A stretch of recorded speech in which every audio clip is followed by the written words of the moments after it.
বাংলাদেশে vitamin D ঘাটতিজনিত সমস্যা খুবই উদ্বেগজনক হারে বেড়েছে। সম্প্রতি একটি গবেষণায় দেখা গেছে দেশের প্রাপ্তবয়স্কদের মধ্যে গড়ে 67% ভিটামিন ডি এর ঘাটতির শিকার এবং নারীদের মধ্যে এই ঘাটতির হার পুরুষদের তুলনায় বেশি। তার মানে almost every 3 in 4 people have low vitamin D. হয়তো এর মধ্যে আপনিও একজন। তাহলে সমাধান কি? সাপ্লিমেন্ট নেবেন, চিকিৎসকের কাছে যাবেন, নাকি ডায়েট করবেন?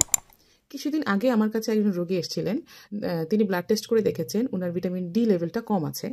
তাই তিনি কোনো পরামর্শ ছাড়াই প্রতিদিন 60,000 IU, that means 60,000 IU vitamin D supplement গ্রহণ করা শুরু করেন এবং তার ফলশ্রুতিতে এক সপ্তাহের মধ্যে ওনার শরীর খুব খারাপ হতে থাকে।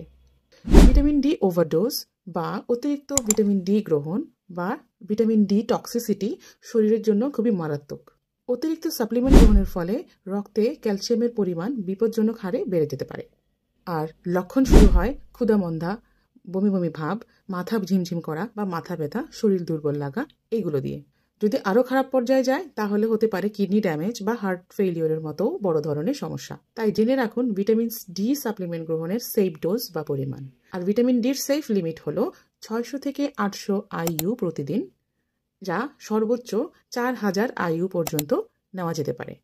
কিন্তু আপনার ভিটামিন ডি সাপ্লিমেন্ট গ্রহণের প্রয়োজন আছে কিনা এই সিদ্ধান্ত আপনার নেওয়া উচিত নয়।